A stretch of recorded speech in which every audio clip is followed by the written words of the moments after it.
And this is a stellar group from some of the great investors. Please welcome James from Microsoft Ventures, Jay from Zelkova, and Josh Stein from DFJ, and Jonathan from Northbridge. Come on up, guys.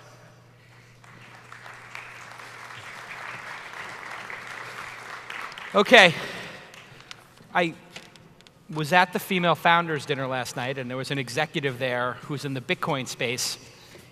And just randomly during dinner, he like turns pale, and people are just texting, and I'm like, what's going on? And I thought like literally there had been an earthquake or a tsunami, and apparently there was one of sorts. Bitcoin has been struggling a little bit, and I know VCs love Bitcoin. You're all VCs.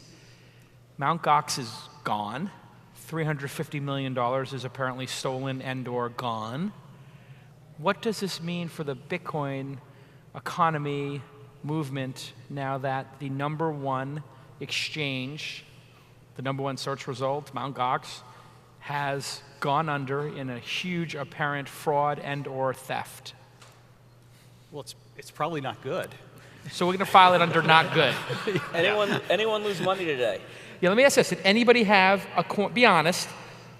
Honesty appreciate. Does anybody here own a Bitcoin? Who owns a Bitcoin in the audience? Okay, well, that's not that many. That's only like 5% or something. It's a small fraction. Did anybody have even a fraction of a Bitcoin, a Satoshi at Mt. Gox? Be honest.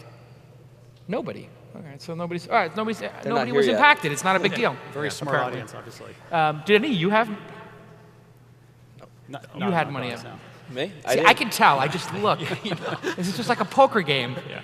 You are bluffing. You have money at Mt. Gox. Well, I did have a lot of magic cards. What's that? I did have a lot of magic cards at Mt. Gox. You had a lot of I had your a very cheap rare cards. set of Black Lotus and Moxes, and those are all gone, unfortunately. All gone. Yeah. Well, so you had something at Mt. Gox. Let's I talk had nothing about at Mt. Gox. No? No. Well, you have feelings on Bitcoin. What are your thoughts? I mean, Josh summed it up, not good. What do you think? You know, I think it's interesting, particularly as you sort of think about, we were just talking about this backstage conveniently enough, about the kind of black currency market, and that being several $1 trillion a year of currency that exchanges hands outside of kind of government oversight and regulation. And I think that, you know, Bitcoin could serve as an interesting experiment for that group of people, and for, you know, for anyone that wants to buy a Playboy subscription without it showing up on their credit card, kind of thing. So this reinforces the idea that it's an underground currency in your mind, but we have seen Andreessen Horowitz and others, Chamath and Social Capital Partnership, a lot of individual VCs buying Bitcoin and then people investing in. How many Bitcoin companies do we think have been invested in at this point by VCs? Dozens. Yeah. Dozens. I mean, Right? it's a great thing to speculate on, right? If you're a guy like Chamath, you want to play the market, you want to play poker. Right. It's a great currency or a great vehicle for speculation and for generating returns. So from that perspective, it's wonderful. And from a venture fund's perspective, I understand why you'd invest in the ecosystem in some way, because on the small chance it does take off, you want to be in that and make those big bets. That's your job as a venture fund, is to take those large risks of what could be potentially game-changing companies or ideas. So to put a small stake into something around Bitcoin, not necessarily the currency itself, but into some of the different companies building around it, makes complete sense. Okay, Josh. Yeah, I was going to say, I think, you know, in VC, one thing you see a lot is ideas that are directionally right but early, and so it's sort of, you know, the first one often doesn't win. I think Bitcoin's going to be like that. I think Bitcoin may have been dealt a fatal blow. I would not be surprised if Bitcoin was gone in 12 to 24 months. Cryptocurrencies, I think, will persist, and I would actually not be surprised if 5 years from now the US government actually issued some sort of actual sponsored currency based on something like the Bitcoin protocol. Yeah, I would agree with that sentiment. I think the Wall Street Journal did a very good article kind of analyzing, you know, what's the point of cryptocurrency. Take the focus off of Bitcoin itself and look back to the fact that if you're going to have a cryptocurrency, look, it's going to have to be regulated, it's going to have a degree of transparency, and it's going to have to be taxed. And to your point about the black currency trade markets that exist, I mean, look, most of that is about tax evasion. So, you know, if there's going to be cryptocurrency that's going to be successful, it's going to have to address those topics. And why has Bitcoin not plummeted today. Last night I went to bed, it was 400 and change, which certainly is less than the 1,200 peak. But then I woke up this morning, it was like 500. Do you guys think that Winklevi twins or other speculators are continuing to buy it today, almost like a backstop?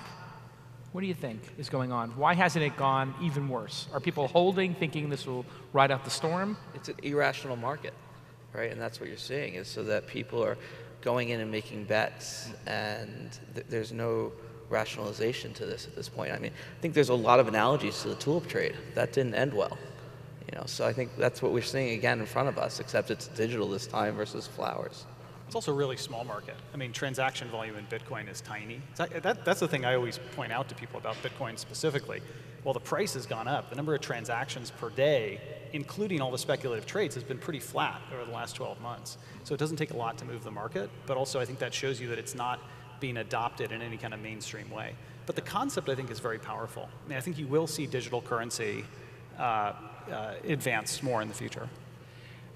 What do you need to see as VCs to want to invest in a major way in this? Or as a VC, do you just say, at what point does a VC look at a space like Bitcoin 2 years ago and decide to pull the trigger? Because in some ways, is there a fear of looking stupid as a VC that you made a bet that's just in a virtual currency if it really turns out to be a complete wash? How does a VC make that decision to bet on something so crazy and risky? I mean, we invest in electric race cars and rocket ships, so we're not that afraid of looking foolish. I think that's our job, is to take a bet on something big. I mean, we always tell our entrepreneurs, think big. Really aim for the big ideas. The business is really driven by the ideas that are the $10 billion, the $25 billion market cap companies, not by building $30, $40 million acquisitions. So we love the crazy big ideas. A lot of them fail, but when they win, man, they win huge, 1,000x. In the history of DFJ, what was the biggest crazy bet that paid off and the biggest crazy bet that failed? I would say probably the biggest crazy bet that paid off for us would possibly be Tesla, just in terms of, if the stock's up 15% today to $30 billion.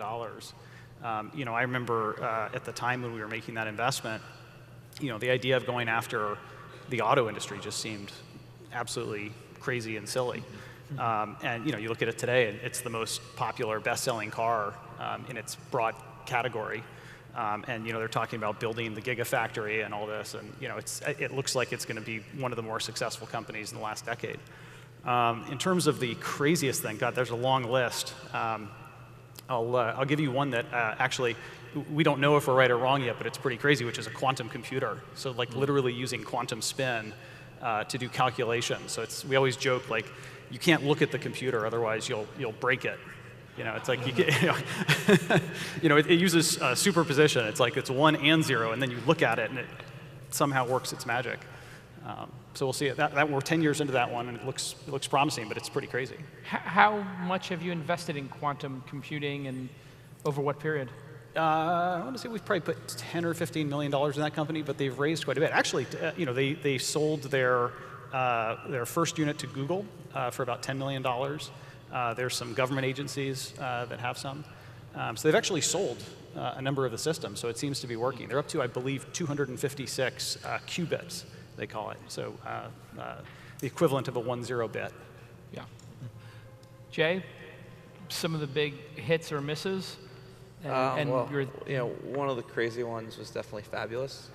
Facebook for gay men. Obviously, it's turned into Fab, which we're pretty happy about. You missed that completely. No, we were in it. You're in it? Oh, yeah, we were. So you bet on Fabulous. And he moved it to Fab. Yes. Ah. So that turned out, and the bet on Fabulous, and in a lot of ways the bet on Fab, people thought we were crazy about. Another online flash sale site at the time. What do you do when the entrepreneur comes to you and says, I created this gorgeous gay social network that people love, I'm shutting it down, and I'm going to pivot it to a flash sale site in the era of people believing that flash sales were dead? We back entrepreneurs, and Jason and Bradford are incredible entrepreneurs, and we felt that if they were willing to give up on what they had built and they saw a opportunity in this market, we would not only move our investment over, but double down at the time. Is what we did, and I believe what every investor did around the table. Because we were all given the option pretty much to pull out or to stay in or put more money in, and pretty much everyone doubled down. So that was probably the biggest one. Was that more about the team of people or the idea that they went to It was, we were backing the team. We're really early stage. For us, it's 90% team, 7% market, 3% product, essentially. So it's all team. In regards to the one that we've made some bets on the aviation industry, which have been pretty crazy, that haven't worked out. What type of companies in aviation? Different ways to bring private travel to the masses. Like Blackjet? We've been in a few different ones around the space, and Yeah. you know, that's been a challenge. I still really believe in it, but there are a lot of challenges there. Someone is going to figure out how to make travel more enjoyable, though I don't necessarily agree that the problem with travel is the flight. I think a lot of it is the airport and figuring out how to make airports more enjoyable, quicker, more accessible. And we're seeing investment by our country in airports and things like TSA PreCheck. If you don't have it, don't get it, because I don't want the line to get any longer. But it is awesome. When I say it's awesome, it's what traveling was before September 11th, is what it comes down to. So I think, you know, we're trying to figure out ways to make air travel more enjoyable, and those are some crazy bets. Are you an investor in Surf Air? We're not in Surf Air. What do you think of Surf Air? I commend anyone trying to figure out this space because it is not easy, but it is needed, and travel sucks right now. So. Has anybody here tried Surf Air? Or did anybody look at it as an investment? No. DFJ didn't even look at it? I know, you'd think it'd be right up our alley. I would think. I actually, for people who don't know what it is, I think it's like $1,400 a month. Yeah. And you can fly unlimited between San Francisco, Santa Barbara, Los Angeles, and maybe soon Tahoe and Vegas. And I took it. You go to a private aviation terminal, you walk in and you get on a 6-seat private Pilatus jet, not a jet, like a turboprop, and you save an hour each way from being in the airport. I don't know if it's going to work or not, but it was pretty delightful. You have to get economies in each market. That's the challenge, right? In order to launch an airline, the challenge becomes you have to have enough passengers in each market to make it economical and make it work. So that's what some of these companies have to face, and that's why they're starting market-based. And you also have regulation, which obviously Bitcoin faces, Uber faces. Has Uber's successfully challenging and Airbnb successfully challenging regulators changed how VCs look at markets today? Absolutely.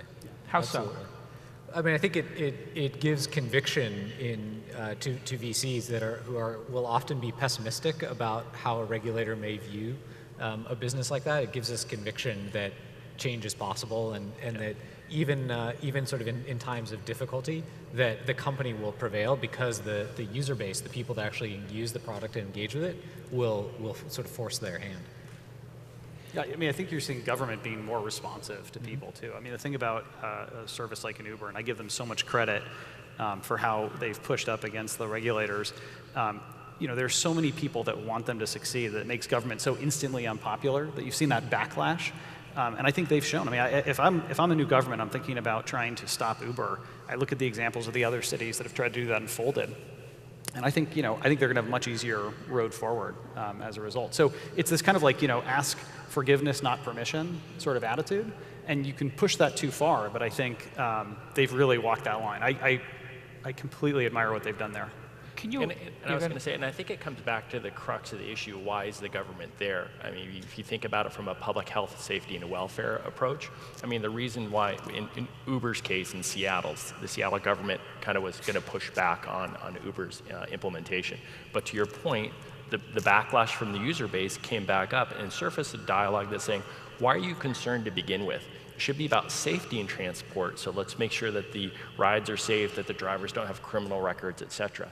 You could argue the same thing back to Bitcoin. Again, the government should be there from a public health and safety welfare. It shouldn't be there from regulating the market per se, and allow the innovation to come in and really kind of change the dynamics of the ecosystem. And we've seen this a number of times now. It almost feels like a functional, responsive government.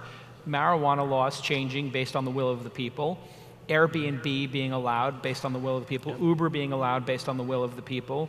The will of the people seems to actually be in some way functioning. TSA even responding and doing TSA pre, and the use of electronic devices on planes based on the will of the people. I mean, that was a 10-year battle, and actually Nick Bilton from the New York Times seems to have pushed it a little bit. There's definitely a cultural change in America now to maybe embrace change. Well, and maybe tying it back to Bitcoin, I think we have an investment in Redfin, real estate, very regulated industry. There were a lot of obstacles that they had to overcome early on, but I think they've won over region by region as they've shown that they are a responsible actor, and they're actually providing a better consumer experience within kind of the safety, so no one's getting taken advantage of. Explain for a second for the audience who doesn't know, how does Redfin operate, and why are real estate brokers so absolutely pissed off about it? Well, sure. So, I mean, I'd say it's the incentives in real estate are really strange in the traditional real estate business. So, if you're buying a house, your broker who's advising you gets paid a percentage of the price you pay. So, they have a high incentive for you to pay more. That's kind of odd when you're the buyer and they're your counsel. So, that would be one basic example. This is also typically the largest purchase that most people are going to make. The biggest financial decision, and you're dealing with people who do it, multiple times a week or a month, and you do it every 5 or 6 years, maybe every 10 years. So there's a huge information asymmetry. Redfin has tried to absolutely obliterate that by doing two things. The one is giving technology and tools that educate the buyer, that show them everything that's going on, all the houses that have listed, giving them actual data to support, we think you should bid this much.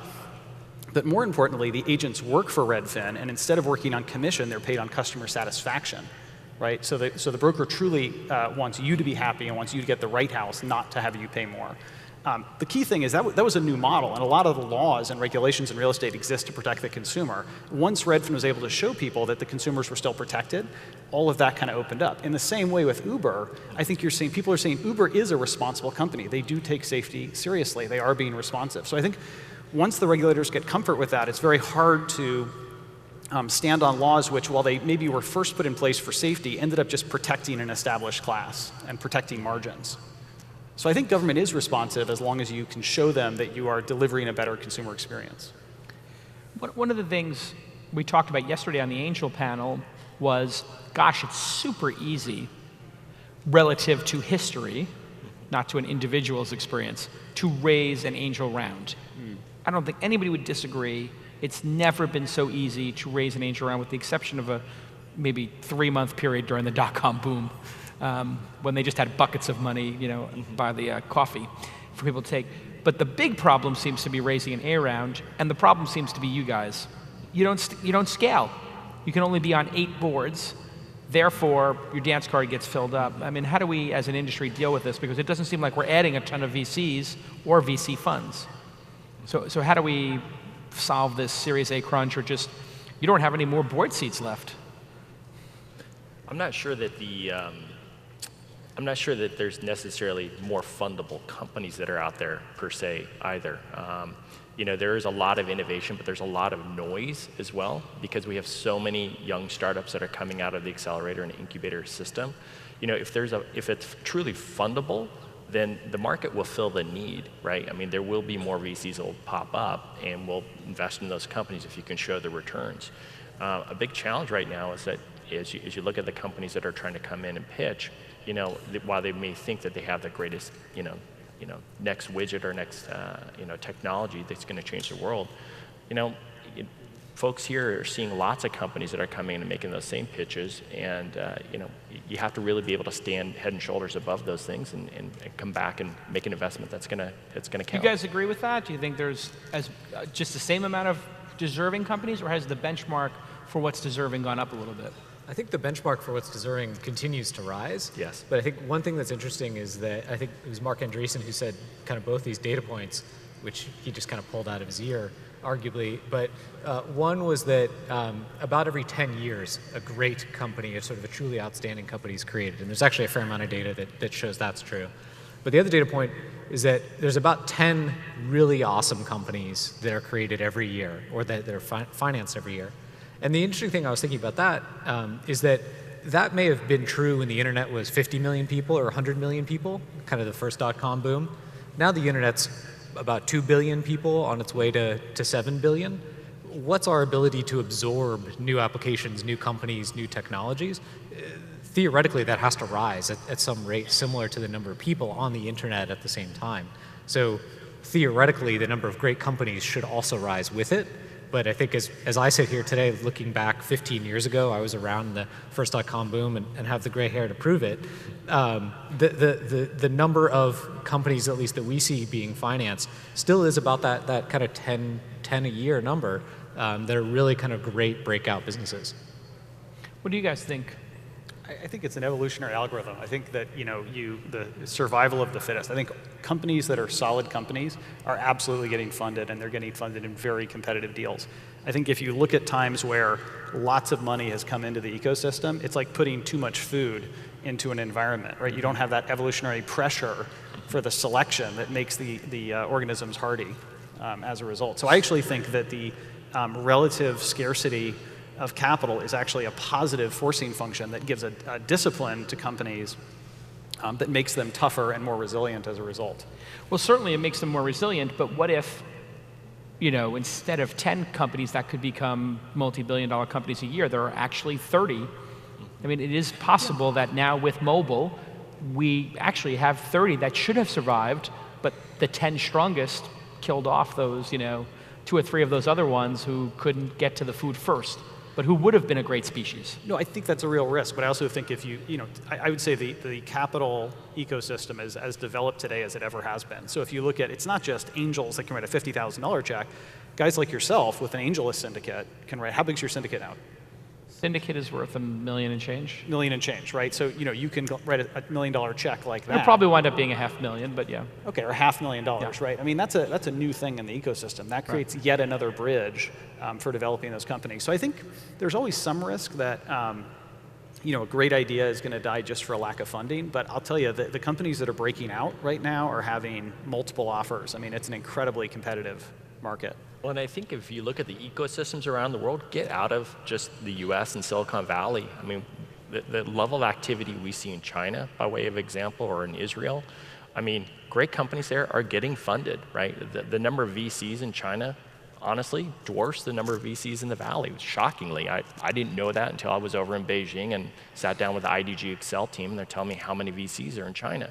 So they are filling the market demand. There is a lot more noise. To your point, there certainly will be more companies that come out. But it doesn't mean that there still won't be a hurdle, and I agree with you, the hurdle is getting higher for people to jump over to be a fundable company. I also think you'll see guys like what we're doing is we're raising a fund to do more Series A. So traditionally we've done more seed, and what we've seen is more investors come into seed, and we feel we're in a position that we can start doing more Series A. So I think it takes time for it to catch up. I mean, the interesting thing about what you say is, we can't win because we're too busy to write more checks, and then when times are bad, well, why aren't you writing more checks? So it's like, not everyone's always going to get funded, and not everyone's always going to be happy. And that's just kind of how this business goes, unfortunately. Let's talk about where we are in this boom cycle, because everybody here has been through the first one. Who was an investor during the first one, and who was on the other side of the table? You were an investor during Web 1.0? I was on the other side of the table. Other side of the table? Yeah. Both? Other side. Other side? Entrepreneur, right. So the boom now obviously feels much more sustainable. Are you guys in any way worried we're getting ahead of ourselves, or that there's going to be an event? Because it does feel like the WhatsApp was a unique moment. Snapchat feels like a unique moment. But are they justified or not? Let's take each one. Snapchat did, right? When you heard Snapchat at 3 billion, that felt like, wow, that's a lot for such young service. And then WhatsApp happens, and it's like a complete frame change. I mean, it makes Snapchat look downright reasonable in comparison, right? I mean, for me, WhatsApp was just a complete frame-shifting moment. I think the way that I look at that is I think of it as a relative basis. So I think a company like a Facebook will look at a WhatsApp and they'll say, is it worth 10% of me, whatever that number is, for this asset? And they came up with the answer being yes. but it's much more than sort of built up from the ground up on kind of any kind of financial metrics. I don't think they're running the model on what the discounted cash flows are in year 20. I actually think that's one of the reasons why Facebook is so dominant right now in companies like that, because they have that nimble thinking and they're willing to make those big bets. Not to knock your parent firm, but I think this would be a weakness of Microsoft traditionally, which is they would never be able to get past the spreadsheet and say, well, okay, so if I'm going to pay $19 billion, it's got to have $1 billion of free cash flow in year 6, right? So I actually think that this is one of the reasons in a boom time you're seeing those companies win. Well, let's give you a chance, James, to talk about that. You did buy Skype for $2 billion. Yep. You bought Razorfish Avenue for $2 billion. One of those worked out. One of them didn't work out so well. What is Microsoft's strategy in terms of big bets? Do you think what Josh is saying is true? You're at a disadvantage because Microsoft traditionally has to really justify this to their shareholders, whereas Zuckerberg has complete control over the cap table and the company. You don't. Are you going to be able to compete in this new world of the God King CEO? Look, I think it remains to be seen to see what types of big bets Microsoft will make going forward from a corp dev standpoint in terms of acquisitions. But I think, coming back to the WhatsApp example, I think you're spot on. I think Facebook, if there's any company that's out there that can take advantage of it and make a great value and actually get a return, it's going to be Facebook for the WhatsApp acquisition. You can contrast that with what we paid for Skype on a per user basis. They actually paid less for WhatsApp on a per user basis. Jim Getz over at Sequoia did a pretty good analysis on this, also even comparing what Google paid for YouTube. I think there's going to be some, I think at the end of the day, WhatsApp is actually going to probably prove to be a good return for Facebook. So, but other companies not limited just to ourselves are also going to be in a position of having to operate in this new ecosystem and asking ourselves, what are we willing to pay? How do we value and monetize these users? And it's a big question. So let's talk about Microsoft Ventures as a whole. Yep. How big is Microsoft Ventures? How often are you investing? How many partners? Give us the broad strokes. So we have about 24 folks around the world, and we're much more focused on early stage. We're not out making late stage investments. We have a variety of things, both from partnerships with folks like Techstars and 500. We have a series of accelerators around the world where we actually operate those accelerators in a way, it's a non-equity model. So we have one of the top accelerators in China and Israel, Bangalore, London, Paris, and Berlin.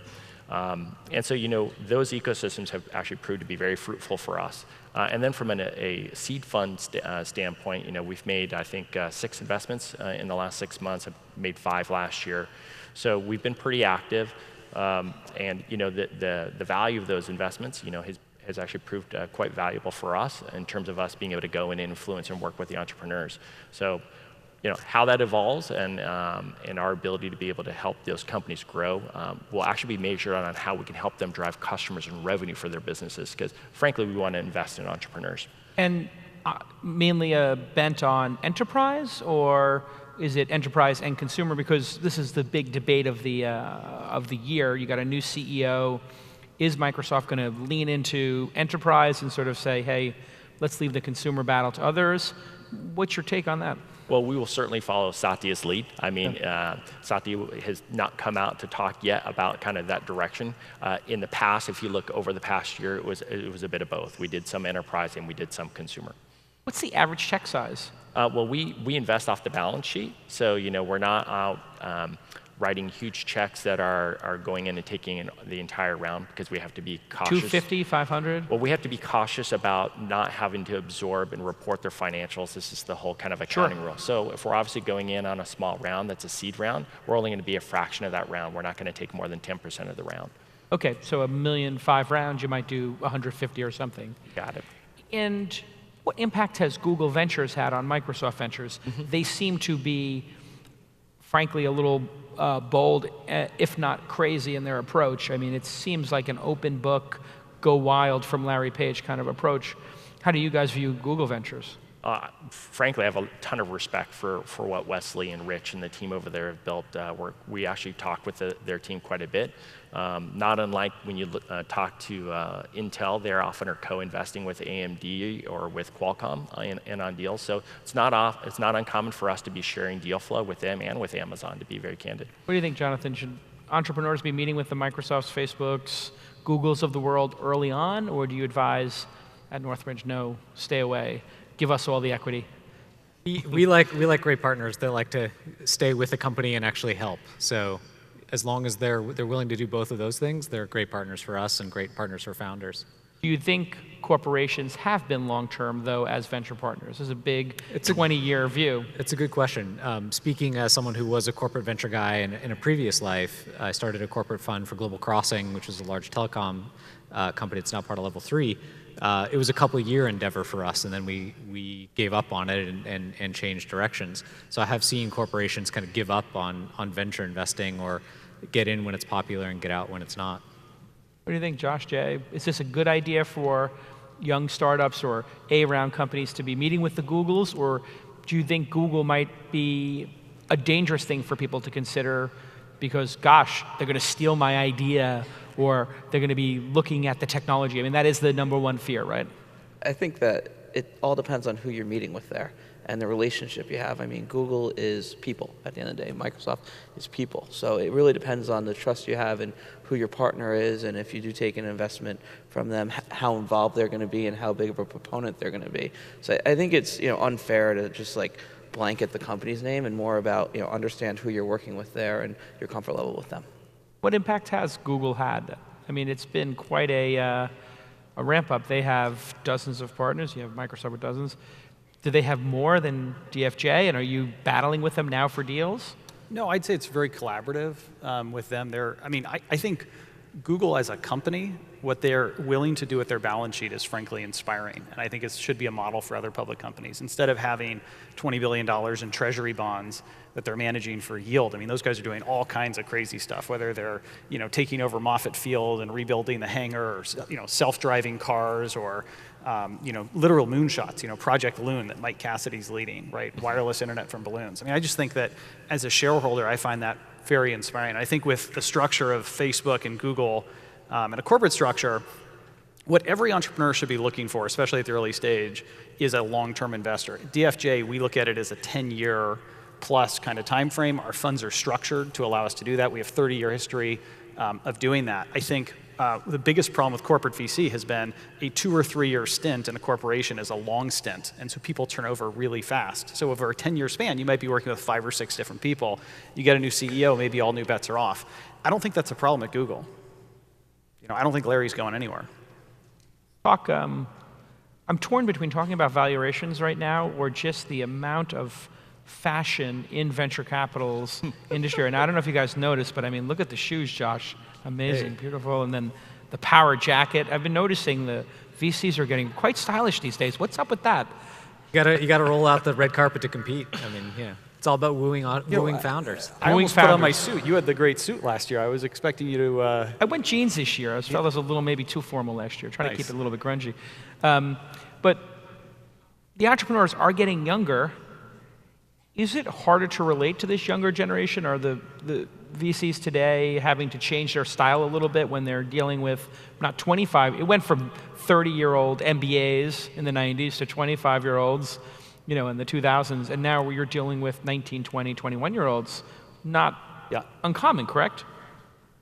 Yeah, I mean, the thing, we love young entrepreneurs. So of our biggest hits, it's been almost exclusively entrepreneurs that founded the company in their 20s. And we were actually just talking about this yesterday. I think part of it is to create a really big company, you have to be kind of unreasonable on some dimension, right? I mean, you have to not accept the common wisdom. So many people are going to tell you you're wrong. By definition, you're doing something that sort of goes against the grain. And I think that, that's one of the benefits of youth, right? Is that you haven't been sort of conformed into the reality of what the world is. You don't know, this is the way something is done. You're willing to chuck it all on some wild idea. So we love that. So, for us, it's less about the way we dress, and it's more about what we try to let the entrepreneur know is we want unreasonable people. We want you to be crazy. We're here for you to be crazy. And in fact, if you ever start to get reasonable, that's when we're going to be worried, because we want the entrepreneurs who are willing to not sell at $100 million or sell at $1 billion, but who are going to build a 10 or a 20 or a $25 billion company. And how do you... Part of that's passion, and part of that's irreverence too, right? So being willing to discard what everyone else is doing. Ignorance can be bliss for startups. Not knowing exactly how much work it's going to take, not knowing exactly what the reasonable behavior is. How do you deal with the fact that it's the unreasonable ones who get stuff done. It can be uncomfortable sometimes to work with these founders. How do you manage that relationship? You don't manage them. I mean, that part of it is knowing what our role is, which is our role is not to manage our entrepreneurs or our CEOs. Our role is to support them, to give them advice. And I look at it sometimes as making sure they sort of stay on the rails, like keep them solvent while they're pursuing their vision. But largely, we want to get out of the way and let them do their thing. So I think that's part. I think where you've see some VCs or some firms be less successful is when they get confused on that point and they try to become like the boss of the CEO. If you give them enough rope, that they'll either make it a lasso or hang themselves. And that's really what it comes down to, is we got to give them room to run, and hopefully they're successful, and where we can give guidance from where we've learned, great. But at the end of the day, this is their company. They've got to run it and build it. The secondary market, the ability to sell shares early now and often. Are you advising companies to set up secondary markets early and engage in them at Northbridge? What do you think? Not something we've had a ton of exposure to, honestly. You don't have as a firm. Yeah. I think it's an essential part of the angel ecosystem. So I think the angels are getting in the earliest, and I think their willingness to sell in a secondary, which allows them to recycle the capital, is a good thing for the overall market. I also think that you're seeing companies go bigger now. So, if the company, like Facebook would be the extreme example, right? It stayed private until it was worth many, many tens of billions. I think it's important to allow entrepreneurs and their teams to take out some liquidity along the way if you're going to go that big. From our perspective as VC firms, I mean, I could count on maybe one hand the number of times we sold on secondaries, and it's always been at the request of the company, where it's been, hey, to make a round work, we need you to sell a little bit. Because we're always, our risk tolerance is bigger than any individual because we have a portfolio approach. And so for us, it's about the magnitude of the wins. When we look at Josh, sorry, I was going to add to that. Josh's point is interesting about VCs selling on the secondary market versus individuals or founders, because I think as we've all heard in the press, there have been some very high-priced, very large rounds that have happened recently, hundreds of millions of dollars of going into businesses, and a lot of that room has been created by the earlier investors, not just the angels or the founders, selling on the secondary market, selling to those secondary investors. Selling their shares to a later investor, creating a secondary transaction, basically. Talk about the IPO markets. I know Box is one of your major ones. We've got a lot of Dropbox, I guess, is going to be going public. A lot of activity there. How long does this IPO window stay open? What do you think we can expect, and what do you think of the reaction to public stocks so far? It seems like we haven't had things run away too crazy. Except maybe, some people speculate, Tesla is pretty robust in its valuation. Twitter was a little robust. What do you guys think of the public market's reaction to these tech stocks? I think valuations are always about what people are expecting for the future. And I think right now you're seeing a broad optimism about the future, and that's contributing to high valuations. I think things that could, so we're in a great IPO market right now. The things that could change that would be some sort of big macro shock, some kind of event or financial crisis. And it can also be, I think, when bankers and when companies become disrespectful of the process, and you frankly have just bad companies go out, and when you burn the public investors, that's when you close the window. And I think it's incumbent on all of us within the ecosystem. I hope we've learned the lessons from the bubble. I mean, you had companies that just made no sense, that just made no sense as companies at all. I think now you could say companies might be valued more highly than they should be, but they're real companies that are going out. I mean, typical IPO is going to have 80, 150 million in revenue, have been in operation for 6-7 years at least. Anybody nervous about the IPO market, or it just feels solid, no duds going out, real revenue? That's the difference between this time around and last time. Yeah. Is companies are going public with revenues, and they're real companies. So as long as that continues, we should be okay. As long as it continues, and as long as the companies can continue executing once they're public, I think if a company has a bad quarter, either in terms of user growth or revenue, they're getting dinged for it pretty heavily, and then have to really claw their way back out of that hole again. We've probably also are benefiting from the fact that we've had, go back, to this recession we recently had. We had several companies who had to survive through that experience, and so we're seeing the strong fish that survived out of that who were ready to come. The 2008, 2009 financial crisis. So, to be in the position we're at right now, I think it reflects the fact that we have some pretty solid companies that are coming out. We have sustained revenues and obviously are showing sustained value in the markets. So whether or not that'll turn down at some point remains to be seen. What do you think about Americans' competitiveness today? It was 10 years ago, we kind of got the sense that, hey, other markets are going to play a pretty big role. In fact, we don't actually see great internet companies coming out of any other location other than China right now, in general, sometimes Japan. Korea, yeah. Korea Japan. Once in a while, yeah. Israel, yeah. Israel. Once in a while, Oh, yeah. Israel's good, yeah. It's fantastic. Yeah.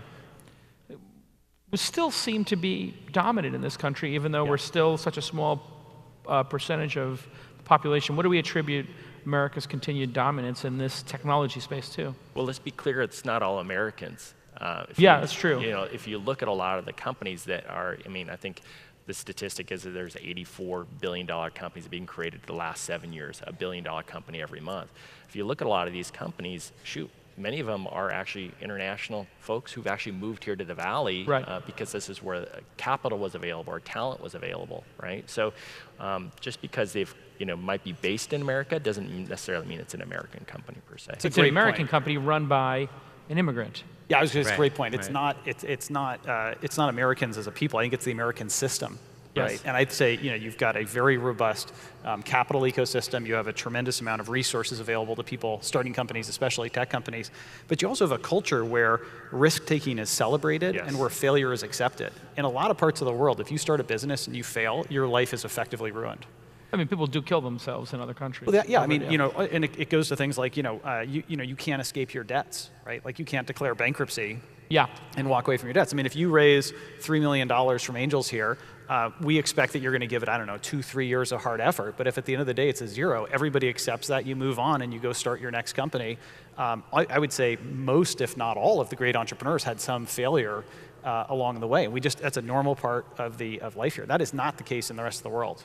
And I think to expect the rest of the world to be there so quickly is unreasonable, right? In that, this country has been founded on entrepreneurship, and it's part of our DNA, and we have the systems in place to think that we can snap our fingers and recreate what we have done in America around the world is not realistic. Now, 20, 30, 50, 100 years from now, that could be very different.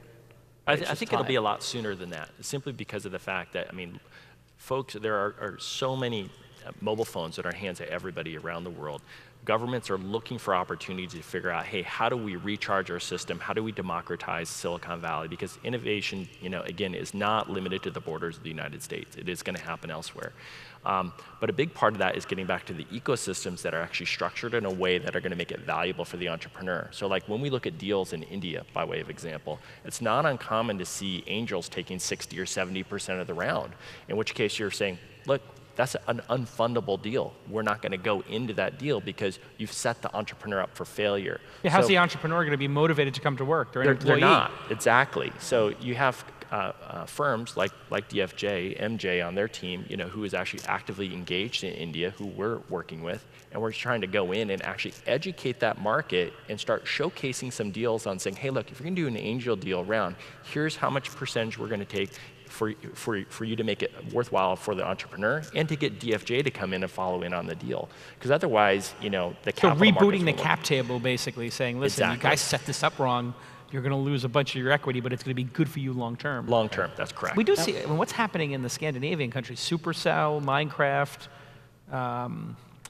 What's the other one? King. I mean, it's almost like they figured out something in the water over there or something.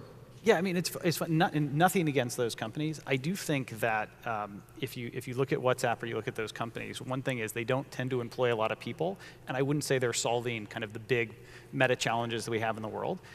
One thing that I'd like to see us as an industry continue to push on, and not to sort of worship at the altar of Elon Musk, if you look at what he's done going after space exploration, clean energy with Solar City, Tesla, right? Tesla and Solar City collectively employ more than 10,000 people in great jobs. And they're solving real meaty problems and building real value. That's the one thing I worry about when I look at the current ecosystem, is I see us drifting a little bit into things that are maybe frivolous as opposed to solving those big problems. Yes. And I hope that America continue. I think what made America great were those fundamental technical innovations, and I hope we continue to do stuff like that. Elon, to your point, great example. not a first-generation immigrant himself, like not born here, but someone who has thrived within the American system. All right, on that note, let me thank an incredible panel, James, Jay, Josh, and Jonathan. Big round of applause for giving us so much great information. And